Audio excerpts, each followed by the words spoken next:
কারা কারা চান যে আপনাদের চেহারাটা নূরে উজ্জ্বলিত হয়ে যাক? তারা হাত তোলেন। দুনিয়াতেও নূর কারা চান? চেহারা কিয়ামতের ময়দানে এই যে বাল্ব দেখতেছেন জ্বলতেছে না আলো, এইরকম অটোমেটিক কিয়ামতের ময়দানে আপনারা নূরান্বিত হয়ে যাবেন। এটা চান কারা? দুই হাত তুলে তাকবীর দেন। লিল্লাহে তাকবীর, লিল্লাহে তাকবীর। আল কোরআনের আলো, আল হাদিসের আলো।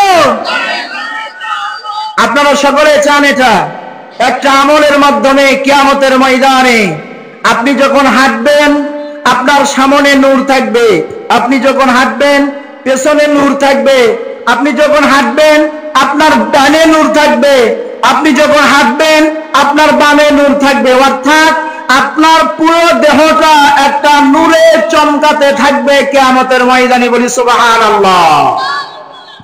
আল্লাহর হাবিব সাল্লাল্লাহু আলাইহি সাল্লাম বলেন, বিশ্বনবী বলেছেন, সহিহ মুসলিম খোলেন, মুসলিম শরীফের 422 নম্বর হাদিস এটা।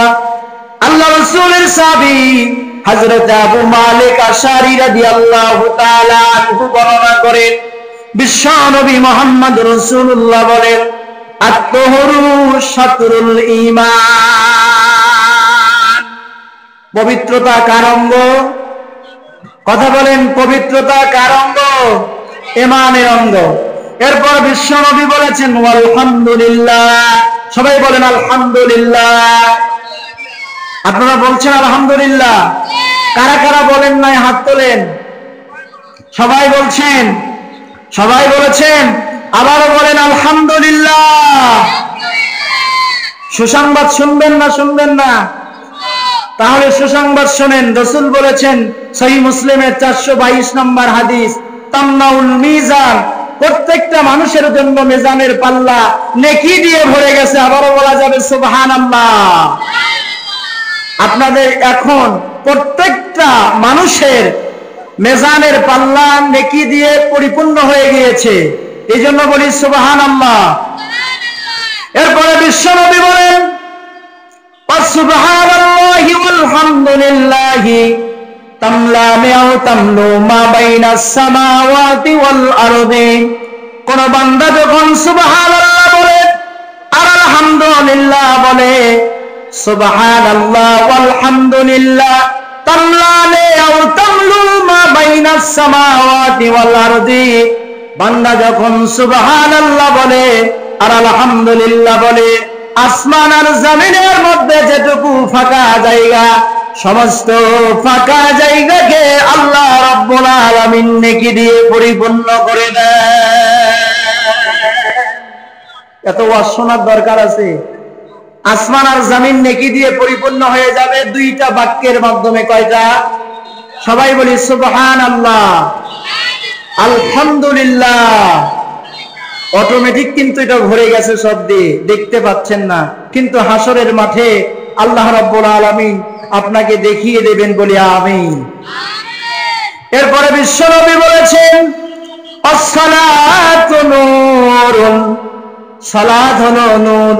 সালাতটা কেমন নূর, এই কথাটা জানার জন্য আপনাকে যেতে হবে কোরআনুল কারীম সূরাতুত তাহরিম 66 নম্বর সূরার 8 নম্বর আয়াত।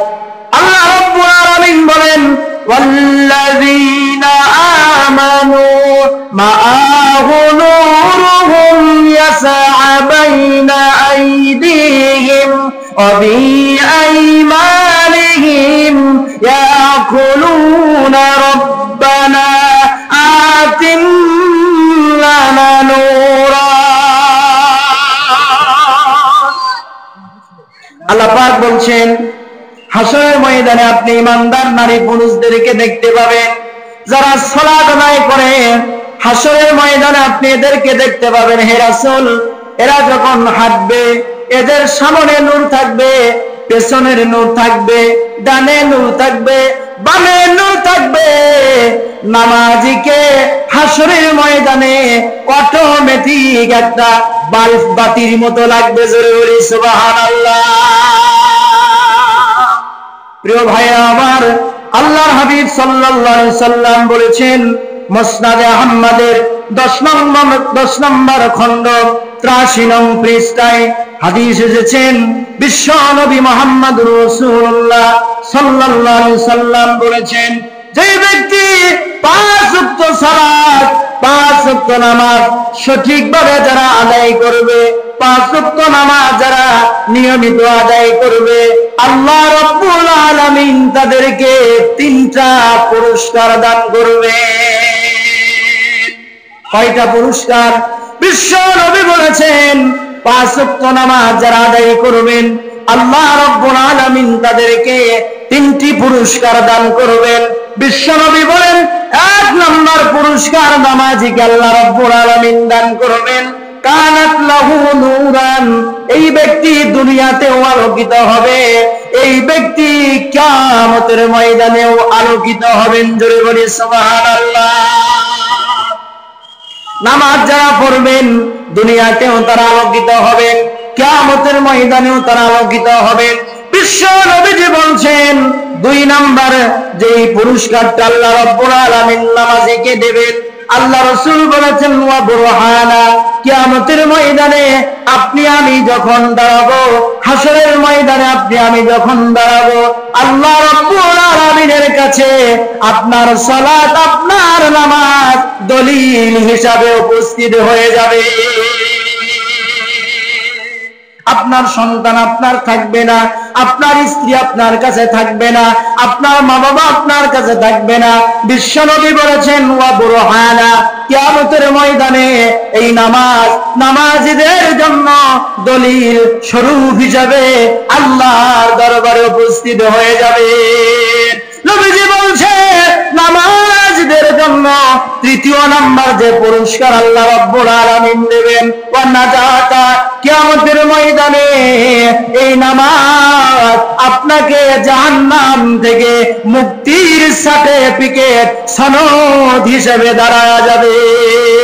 প্রিয় ভাইরা আমার, আপনার সন্তান আপনাকে জাহান্নামে নিয়ে যাওয়ার কারণ হতে পারে, আপনার স্ত্রী আপনাকে জাহান্নামে নিয়ে যাওয়ার কারণ হতে পারে, আপনার প্রতিবেশী আপনাকে জাহান্নামে নিয়ে যাওয়ার কারণ হতে পারে, কিন্তু দয়ার নবী বলেছে যারা 5 ওয়াক্ত নামাজ আদায় করবে, এই নামাজটাকে জাহান্নাম থেকে মুক্তি করে আল্লাহর জান্নাতের মেহমানের খাতায় নাম লিখিয়ে দেবে।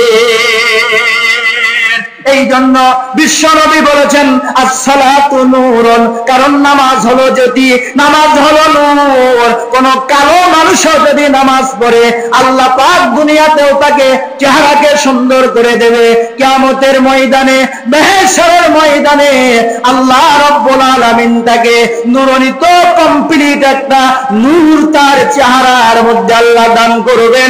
জোরে জোরে বলি সুবহানাল্লাহ। প্রিয় ভাইরা আমার, এরপরে আসেন আমরা কি চাই আল্লাহ আমাদের জিম্মাদার হয়ে যাক, এটা আমরা চাই কিনা? 2 হাত তুলে আল্লাহরে দেখায়, সবাই 2 হাত তুলি যে আল্লাহ আমার জন্য জান্নাতে যেন জিম্মাদার হয়ে যায়।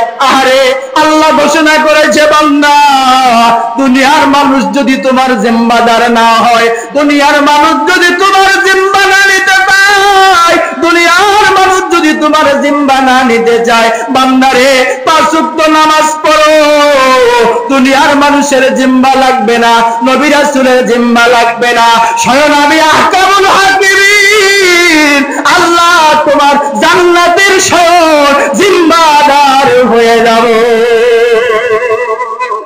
প্রিয় ভাইরা আমার, আল্লাহ রাসূল সাল্লাল্লাহু আলাইহি ওয়াসাল্লাম কি সুন্দর হাদিস বর্ণনা করেছেন।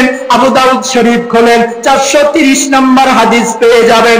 আরে বিশ্ব নবী মুহাম্মদুর রাসূলুল্লাহ আবু দাউদের 430 নম্বর হাদিস বর্ণনা করেছেন। হাদিসটা বর্ণনা করেছেন হযরতে কাতাদা রাদিয়াল্লাহু তাআলা আনহু, তিনি বলছেন ক্বালা আল্লাহু তাআলা, আল্লাহ তাআলা বলেছে ইন্নী ফারাজতু আলা উম্মাতিকা 5 সালাওয়াতিন ওয়া আহাদতু ইনদি আহাদান আন্নাহুম মান জা ইউহাফিজু আলাইহিন্না লিওয়াক্তিহিন্না।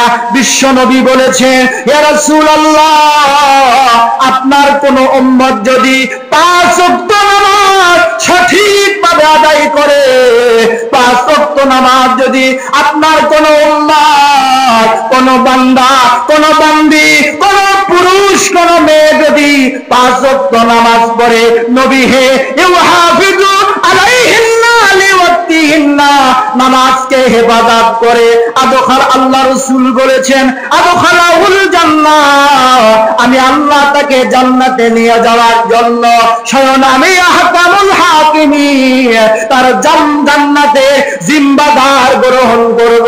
আমি আল্লাহ স্বয়ং ওই নামাজিকে জান্নাতে নিয়ে যাওয়ার জন্য জিম্মাদার হয়ে যাব। জোরে বলেন সুবহানাল্লাহ। লিল্লাহে তাকবীর, লিল্লাহে তাকবীর। বিশ্বনবী মুহাম্মদুর রাসূলুল্লাহ সাল্লাল্লাহু আলাইহি সাল্লাম বলেছেন, ওয়ালাম ওয়ামান ইউহাফিজু আলাইহিন্না ফালা আদাল্লাহ ইনদিহি। আল্লাহ রাসূল বলেছেন, আর যারা নামাজ পড়বে না, আর যারা সালাত আদায় করবে না, বিশ্বনবী বলেছেন, আপনি তাদের জন্য বলে দেন, এরা যখন মরে যাবে এদের জন্য আমি আল্লাহ কোন জিম্বা গ্রহণ করব না, এদের জন্য আমি আল্লাহ কোন অ্যাকশন দেব না, এদেরকে জান্নাত আমি আল্লাহ কোনদিন দেব না। কারণ যারা নামাজি হবে তাদের জন্য আমি জিম্বাদার হয়ে যাব, আর যারা বেনামাজি তাদের জন্য আমি আল্লাহর পক্ষ থেকে কোন জিম্বাদারের কোন পারমিশন থাকবে না। জোরে জোরে বলেন নাউজুবিল্লাহ। প্রিয় ভাইরা আমার, তাহলে আমরা প্রথম শুনলাম যারা নামাজি হবে, যারা নামাজি হবে এই নামাজ তার জন্য অটোমেটিক একটা নূর হয়ে যাবে, রাসূল বলেছে।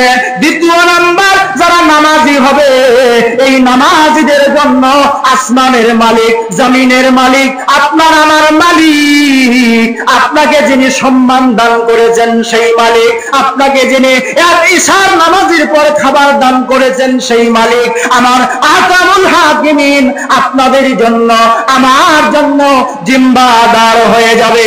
জোরে জোরে বলেন সুবহানাল্লাহ।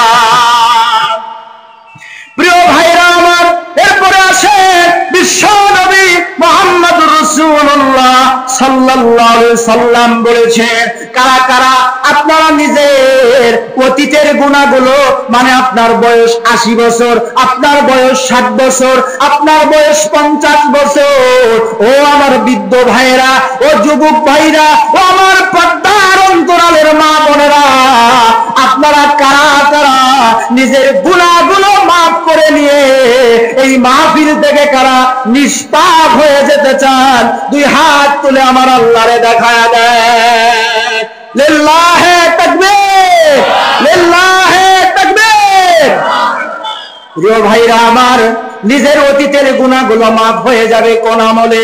বিশ্বনবী মুহাম্মদুর রাসূলুল্লাহ বলেন, সহিহ মুসলিম খোলেন, 428 নম্বর হাদিস পেয়ে যাবেন। হাদিস বর্ণনা করেছেন হযরতে ওসমান রাদিয়াল্লাহু তাআলা আনহু, তিনি হাদিস বর্ণনা করেন সহিহ মুসলিমের 428 নম্বর হাদিস। হযরতে উসমানের গোলাম বলেন, সামিতু উসমান ইবনে আফফান রাদিয়াল্লাহু তাআলা আনহু ওয়া হুয়া বিফিনাইল মাসাজিদ ফাজআলহু মুআজ্জিনু ইনদাল আসর। জোরে বলেন সুবহানাল্লাহ। হযরতে উসমান বলেন, উসমানের গোলাম বলেন, হযরতে উসমান আসরের নামাজের সময় মসজিদের চত্বরের মধ্যে ছিলেন, আযান হয়ে গেল। হযরতে উসমানের গোলাম হযরত উসমানের কাছে আসলেন, এসে বললেন, হুজুর চলেন আসরের নামাজ পড়াবেন, আসরের সালাতের ইমামতি করবেন। হযরতে উসমান ওযুর পানি নিয়ে আসলেন, সুন্দর করে ওযু করলেন। ওযু করার পরে হযরত উসমান বললেন, এখন আমি তোমাদেরকে একটা হাদিস শোনাই। হযরত উসমান বলেন, ইন্নী সামিতু রাসূলুল্লাহি সাল্লাল্লাহু আলাইহি সাল্লাম ইয়াকুলু, আমি আল্লাহর নবীর কাছ থেকে শুনেছি, লা ইয়াতাওয়াজ্জাউ রাজুলান মুসলিমু ফায়ুসিনুল ওযুয়া, কোন মুসলমান যখন সুন্দর করে ওযু করে, ওযু করার পর ফায়ুসাল্লি সালাতান নামাজের মধ্যে দাঁড়ায়, সুন্দর করে ওযু করে, ভালো করে ওযু করে, ওযু করার পর কোন মুসল্লি যখন নামাজের কাতারে আল্লাহু আকবার ধ্বনি দিয়া নামাজের কাতারে যখন নামাজে দাঁড়ায়া যায়, আল্লাহ রাসূল বলেছেন ইল্লা গফারা লাহু মা বাইনাহু ওয়া বাইনাস সালাওয়াতিল তালিহা। আল্লাহ পাক রাসূল বলেন নামাজ আদায় করতে দেরি হয়, বান্দার আগের গুনাহগুলো মাফ হতে দেরি হয় না। প্রিয় ভাইরা আমার, সুন্দর করে ওযু করেন, ওযু করার পরে আপনি সালাতে দাঁড়ান, সালাত আদায় করতে আপনার দেরি হবে, 50 বছরের গুনাহ মাফ হতে দেরি হবে না। জোরে জোরে বলেন সুবহানাল্লাহ। ভাইজান আমার, একটা হাদিস বলে আজকের আলোচনা শেষ। আপনারা কারা কারা